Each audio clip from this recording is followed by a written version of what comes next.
तो क्या हाल है भाई लोग, मैं उम्मीद करता हूँ कि आप लोगों ने अब तक के स्त्री 2 मूवी देख ली होगी, क्योंकि इस वीडियो में स्त्री 2 को लेकर बहुत सारे स्पॉयलर्स होने वाले हैं, तो जरा बच के, ठीक है। तो देखो, मूवी की बेसिक सिनॉप्सिस से शुरू करते हैं। स्त्री मूवी के पहले पार्ट में हमने देखा था कि विकी एंड श्रद्धा ने मिलकर स्त्री की चोटी काटकर उसको चंदेरी गांव से भगा दिया था और गांव में शांति स्थापित कर दिए थे, जिसके एंड में हमने देखा था कि स्त्री की कटी हुई चोटी को श्रद्धा कपूर अपने चोटी में मिला लेती है और पावरफुल डायन बन जाती है। अब क्या बोलेंगे उनको पता नहीं मुझे। फिर ठीक वहीं से स्त्री 2 की कहानी शुरू होती है कि स्त्री अब गांव से जा चुकी है और उसके जाने की वजह से ही गांव में सरकटा नाम का शैतान आ चुका है, जो गांव की लेडीज लोगों को एक एक करके किडनैप करके अपने अड्डे पे ले जा रहा है, जिसको रोकने के लिए अब विकी एंड फ्रेंड्स और श्रद्धा कपूर साथ में मिलकर उसे रोकेंगे, जिसके लिए इन्हें सरकटे के अड्डे पे जाना पड़ेगा, जहाँ ना तो कोई इंसान जा सकता है और ना ही कोई जानवर, ना कोई मेल और ना ही कोई फीमेल, और अगर कोई जा सकता है तो वो दोनों का मिक्सचर होना चाहिए।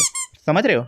तो श्रद्धा कुछ ब्लैक मैजिक करती है और विकी के बॉडी के अंदर घुस जाती है और फिर वो दोनों मिलके विलन के अड्डे पे पहुंच जाते हैं, जहां उनका सरकटे के साथ सामना होने वाला है। मगर उससे पहले श्रद्धा विकी को बताती है कि सरकटे को स्त्री की बलि चाहिए, मगर क्योंकि इन लोगों ने स्त्री को तो पहले ही गांव से भगा दिया था, इसलिए वो तो पॉसिबल नहीं है। लेकिन क्योंकि उसकी चोटी श्रद्धा के पास है, तो अब सरकटे को श्रद्धा की बलि चाहिए, जिसको सुनने के बाद विकी बिल्कुल भी एक्सेप्ट नहीं करता है। वो बहुत ज्यादा उदास हो जाता है, क्योंकि भाई की बंदी है यार। लेकिन फिर भी जैसे तैसे करके ये लोग क्लाइमैक्स तक पहुंचते हैं। क्लाइमैक्टिक बैटल शुरू होता है और फिर क्लाइमैक्स में हमारे हीरोज का सरकटे के साथ बैटल होता है, जिसमें एक तरफ श्रद्धा और विकी है और दूसरी तरफ सरकटा। फिर लड़ाई शुरू हो जाती है, दोनों तरफ से फुल हाथापाई होती है, मार धाड़। फिर विकी और श्रद्धा मिलके सरकटे के सिर के 2 टुकड़े कर देती हैं, जहां हमें लगता है कि ये जीत गए, लेकिन नहीं, घंटा, बल्कि उसके 2 सर हो जाते हैं। मतलब जो 2 टुकड़े हुए थे, अब वो 2 नए सर बन गए हैं, और जैसे जैसे वो लोग उसके सिर के अलग अलग टुकड़े करते हैं, वैसे वैसे वो मल्टीप्लाई होता चला जाता है। फिर श्रद्धा और विकी धीरे धीरे सरकटे से हारने लगते हैं। तभी अचानक से वहां वरुण धवन का भेड़िया आ जाता है विकी और श्रद्धा की मदद करने के लिए।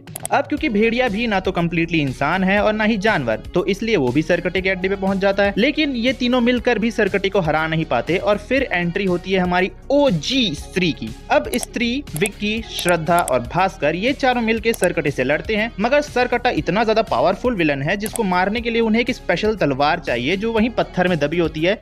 इतना ज्यादा कन्वीनियंस। फिर विकी जाता है और बड़ी मुश्किल से उस तलवार को निकालता है और स्त्री को दे देता है। फिर स्त्री सरकटे को निपटा देती है, मतलब खत्म कर देती है। और उसी टाइम पे हमें यह भी पता चलता है कि श्रद्धा कपूर स्त्री की ही बेटी है। मुझे वो समझ नहीं आया पॉइंट ज्यादा अच्छी तरीके से। और फिर गुड बाय हग्स होते हैं और मूवी खत्म हो जाती है। फिर आता है मूवी का सबसे पहला मिड क्रेडिट सीन, जिसमें हमें मुंजा के पोस्ट क्रेडिट सीन का एक्सटेंडेड वर्जन दिखाया जाता है, जिसमें जना भास्कर से कहता है कि ये सब खत्म करके अपन दिल्ली चलते हैं। लेकिन भास्कर जना से कहता है कि नहीं, हम दिल्ली नहीं जा सकते, क्योंकि दिल्ली में खतरा है। फिर भास्कर जना को बताता है कि दिल्ली में कुछ ऐसे लोग हैं जो इंसानों को काट कर उनके जिस्म से खून चूस लेते हैं, जिससे भेड़िया यानी कि भास्कर तो बच जाएगा, लेकिन एक नॉर्मल इंसान के लिए सरवाइव करना मुश्किल है। अब ये जो मिड क्रेडिट सीन है, वो इस यूनिवर्स की next upcoming movie vampires of Vijayanagar का हिंट है, जो कि फरवरी 2025 में रिलीज हो जाएगी, जिसके लिए मैं तो काफी एक्साइटेड हूँ। और फिर इसके बाद आता है मूवी का नेक्स्ट क्रेडिट सीन, मतलब पोस्ट क्रेडिट सीन, जिसमें हमें दिखाया जाता है कि अक्षय कुमार का कैरेक्टर एक लोटा लेकर खड़ा है, जिसमें सरकटे की अस्थियां हैं, और फिर उस लोटे से सरकटे की आत्मा निकलती है और अक्षय कुमार के कैरेक्टर के अंदर घुस जाती है। अब क्योंकि अक्षय कुमार का कैरेक्टर भी सरकटे की ही ब्लड लाइन से बिलोंग करता है, मतलब उसी का वंशज है, इसलिए अब सरकटा अक्षय कुमार की बॉडी में ही रहते हुए अपना रिवेंज कंप्लीट करेगा, क्योंकि उसको स्त्री की बलि चाहिए थी ना, इसलिए।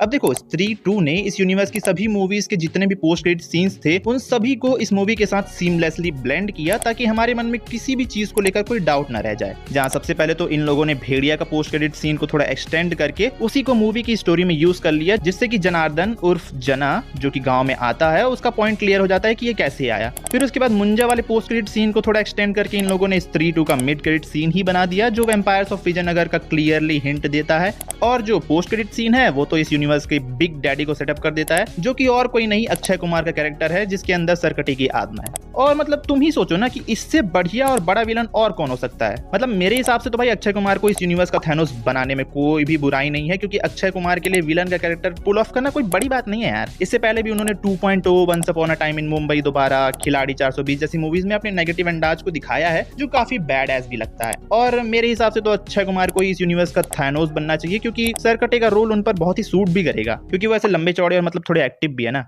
और सरकटा देखा जाए तो एक बहुत ही पावरफुल विलन भी है, थैनोस की कैटेगरी में सेट होने के लिए, क्योंकि भेड़िया, स्त्री और मतलब हमारे चारों हीरोज मिलकर भी सरकटे को हरा नहीं पा रहे थे। वो तो अच्छा हुआ कि सही टाइम पे विकी ने तलवार निकाल ली, नहीं तो सरकटा चारों को ही पेल देता। तो मेरा ओवरऑल ओपिनियन यही है कि मैड डॉग वालों ने तो अपने यूनिवर्स को बिल्ड करने के लिए जिस तरीके से स्त्री 2 मूवी का यूज किया है वो एक बढ़िया मूव था, और अब ये यूनिवर्स एक कोहेसिव वे में आगे बढ़ते हुए नजर आ रहा है। होप करते हैं कि ये लोग आगे भी ऐसी स्त्री 2 जैसी और भी बढ़िया स्टोरीज को डिलीवर करेंगे, और बहुत जल्द अक्षय कुमार का रिटर्न हमको इस यूनिवर्स में दोबारा देखने को मिलेगा। तो बस यही थी स्त्री 2 की एंडिंग, पोस्ट क्रेडिट एक्सप्लेनेशन और कुछ थ्योरीज जो मुझे लगा कि मुझे शेयर करना चाहिए, और तुम्हें ये अच्छी लगी तो देख लो फिर अपने हिसाब से। अब अगर तुम्हारे दिमाग में कुछ खुजाल है इस मूवी को लेकर कि आगे क्या हो सकता है, तो नीचे कमेंट में बता सकते हो, ताकि मुझे भी तो पता चले।